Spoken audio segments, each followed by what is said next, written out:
नमस्कार, कशा आहात सगळ्याजणी? चला तर मग आज इथं मी काळा मसाला बनवणार आहे, जो वर्षभरासाठी आपल्याला लागतो. तर त्यासाठी आता इथं कांदे लागणार आहेत. तर इथं मी 2.5 किलो कांदे घेतलेले आहेत. उभ्या कापामध्ये मी कापून कडकडीत उन्हामध्ये वाळत घालणार आहे. आणि मला इथं जास्त प्रमाणात काळा मसाला बनवायचा आहे, जो मला ऑर्डर आलेली आहे. बिगर कांदा लसूण न घालता मला अशा मसाल्याची ऑर्डर आलेली आहे. तर ते पण मी बनवून देणार आहे. आणि जो हे कांदा लसूण जी घालून मी माझ्यासाठी घरी बनवणार आहे.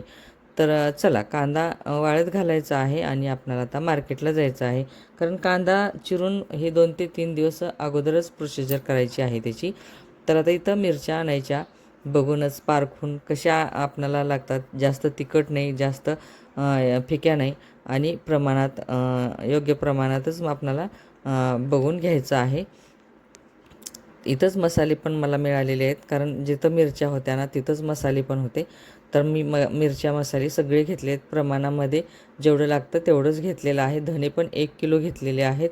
आता सकाळी सकाळी दुसऱ्या दिवशी मी मिरच्या आदल्या दिवशी आणल्या. सकाळी सकाळी गॅलरीमध्ये मस्त ऊन आलेलं होतं.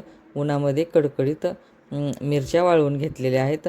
तोपर्यंत मी माझं काम आटोपून घेतलेलं आहे. आणि काम झाल्यानंतर मी मिरच्याची देठ काढायला बसले, कारण मध्ये काड्या, पालापाचोळा, काही कचरा असेल तर त्या मिरच्या सगळ्या निवडून घ्यायच्या आणि त्या मिरच्याची देठ काढून अशा निवडून घ्यायच्या.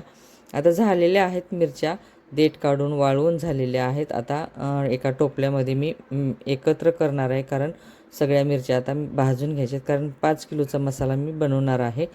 तर इथं धने पण कारण सगळं व्यवस्थित मी निवडून घेतलेलं आहे. तर एक एक करून मी सगळं घेतलेलं आहे. इथं लसूण सोलून घेतलेलं आहे. इथं घरामध्ये खोबरं होतं, मी विकत आणलेलं नाही. तर घरी होतं तेच खोबरं मी काप करून घेतलेले आहे. चूल पेटवलेली आहे आणि चुलीवरती कढई ठेवून थोडंसं तेल टाकलेलं आहे चमचाभर, आणि त्यामध्ये मिरच्या टाकून आता मिरच्या मस्त खमंग भाजून घ्यायच्या. कारण जास्त प्रमाणात मिरच्या भाजायच्या नाहीत, कारण त्याला करपू द्यायचं नाही, एवढी काळजी घ्यायची. आणि मस्त मिरच्या सगळ्या भाजून घ्यायच्या. आता झालेला आहे पहिला घाणा, आणि आता आपल्याला हे काढून घ्यायचे आहेत, कारण काप पण झालेले आहेत माझे खोबऱ्याचे कट करून. तर इथं 1 ते 1.5 किलो खोबरं होतं ना, तर ते मी कट करून घेतलेलं आहे. तर आता इथं सगळ्या मिरच्या मी भाजून घेणार आहे. तर हे लास्ट घणा आहे माझं. झालेले आहेत मिरच्या भाजून, टोपल्यामध्ये काढून घेऊया. तर हे बघा, अशा सगळ्या मस्त मिरच्या भाजलेल्या आहेत, कारण छानच भाजलेल्या आहेत, जास्त करपलेल्या नाहीत. आता इथं धने भाजलेले आहेत, कारण धन्याला थोडं थोडं तेल, कसं आहे मसाल्याला जास्त प्रमाणात तेल नाही लागत. जास्त कुठं लागतं, कोणत्या मसाल्याला तेल जास्त लागतं हे तुम्हाला पुढं सांगणार आहे. ज्याला कमी प्रमाणात तेल लागतं ते कमी प्रमाणात टाकूनच मी भाजून घेणार आहे. धने भाजलेले आहेत. इथं तमालपत्र भाजून घेतलेलं आहे, पानपत्री पण म्हणतो आम्ही. आता झालेलं आहे हे पानपत्री पण भाजून झालेली आहे. आता टाकायचं दगडफूल. हे दगडफूल म्हणतात, कारण आता सगळ्याच मसाल्याची मी तुम्हाला नावं नाही सांगणार, कारण मी जे जे येतात ना ते मी पटापट भाजून घेऊन मसाला भाजायचं पूर्ण करणार आहे. आता टाकायचं हे थोडंसंच तेल टाकायचं ह्याला पण. यामध्ये लवंग आहे, मिरे आहेत, मोठी वेलची आहे, म्हणजे असे सगळे मसाले आहेत, ते सगळे मी एकत्र केलेले आहेत, जेवढे जेवढे ज्या प्रमाणात भाजायचं आहे, कारण कमी प्रमाणात तेल टाकून जे भाजतात ते. आता इथं दालचिनी टाकणार आहे आणि वेलची टाकणार आहे. तर हे पण कमी प्रमाणातच तेल टाकून 1 चमचाभर तेल टाकायचं आणि भाजून घ्यायचं. आणि काही मसाल्याला अजिबातच तेल नाही टाकायचं, ते तसंच भाजून घ्यायचं. काय भाजायचं आता हे खसखसीला अजिबातच तेल टाकायचं नाही, तसंच कढईमध्ये भाजून घ्यायचं. कारण हे तेल टाकलं ना की चिटकून बसते ते त्याला, आणि काढता पण येत नाही, करपून जातं म्हणून.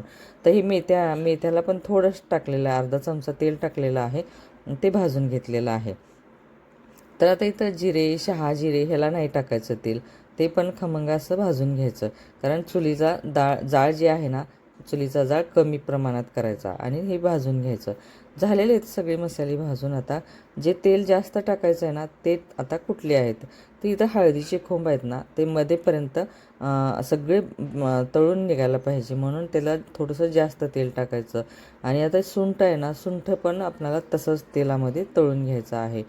तर हे झालेलं आहे. आणि हिंग जे असतं ना, हिंगाचे खडे, ते पण तसंच तेलामध्ये तळून घ्यायचं आहे. आता ह्याला पण खोबऱ्याला थोडंसं तेल टाकायचं, कारण जास्त नाही टाकायचं. कारण अगोदरच ते खोबऱ्याला तेल असतं, म्हणून थोडंसंच टाकायचं, त्याला जास्त तेल नाही टाकायचं. आणि हे पण खमंग भाजून घ्यायचं, कारण जास्त करपू द्यायचं नाही. आता झालेलं आहे हे पण. आता राहिलं आहे कांदा शेवटी. तर कांदा वाळलेला असल्यामुळं जास्त तेलामध्ये कांदा करपून जातो, म्हणून ह्याला थोडंसं तेल टाकायचं आणि भाजून घ्यायचं. आता हे असं चमच्यानं थोडंसंच तेल टाकायचं चमचाभर आणि भाजून घ्यायचं खमंग, करपू द्यायचा नाही कांदा. तर आता झालेला आहे हा कांदा पण, कारण कमी वाटलं तर थोडंसं आणखीन तेल टाकायचं आणि भाजून घ्यायचं. तर झालेलं आहे. आता आपला कांदा काढून घेऊया आणि आता एका ह्याच्यामध्ये काढायचा आहे ताटामध्ये. तर आता लसूण टाकायचा. लसूण पण आता गुलाबी कलर येईपर्यंत आपल्याला परतून घ्यायचा आहे. झालेलं आहे. लसूण काढून घेऊया, कारण कोण तळतं कोण कच्चा पण लसूण टाकतात. तर तुमच्याकडे कसे मसाले भाजतात ते मला कमेंट करून नक्की सांगा. तर झालेले आहेत आपले सगळे मसाले एकत्र करून ठेवलेले आहेत एका ठिकाणी. आणि आता हे जायचे कांडपमध्ये घेऊन वाटायला. तर त्या अगोदर आपल्याला इथं खोबरं जे आहे ना, तर खोबरं मशीनमध्ये कांडत नाहीत, कांडपमध्ये काढून देत नाहीत, कारण मिरच्यामध्ये मसाल्यामध्ये कांदा लसूण आणि खोबरं वाटत नाही.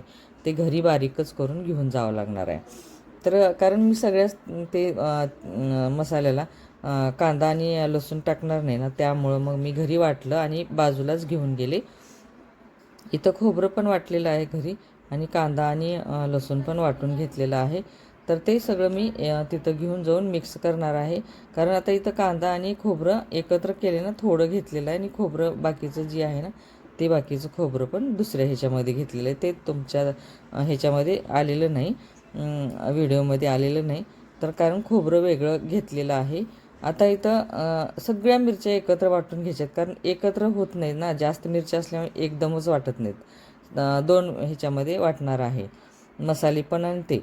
आणि परत नंतर सगळंच तिखट एकत्र करून मग ते वाटणार आणि अर्धं काढून घेणार आणि अर्ध्यामध्ये कांदा लसूण मसाला हे प्रमाण घालणार. असं करणार आहे. मीठ जसं आपल्याला गरजेनुसार घालणार आहेत, ते वाटणार असतात ना, ते त्याने बरोबर घालतात. तर झालेलं आहे. आता इथं मशीनमध्ये चालू केलेले आहे आणि हे मस्त काळा मसाला तर आपला तयार होणार आहे. तर कसा वाटला माझा काळा मसाला करण्याची पद्धत? तुम्हाला आवडली असेल तर मला नक्की कमेंट करून सांगा. तर झालेलं आहे आता आपलं. आणि शेअर करा, सबस्क्राईब करा. सबस्क्राईब करायला अजिबात विसरू नका. कुठून बघताय तुम्ही? माझा मसाला आवडलेला आहे का, हे पण तुम्ही नक्की कमेंट करून सांगा. तर चला, झालेला आहे आपला काळा मसाला. तर तुम्ही पण अशाच पद्धतीनं करता का काळा मसाला? चला तर मग स्किप न करता नक्की बघा आणि कमेंट, शेअर आणि सबस्क्राईब करायला अजिबात विसरू नका. तर छानच झालेलं आहे. तुम्ही पण छानच करत असाल. माझी पद्धत आवडली असेल तर नक्की कमेंट करा.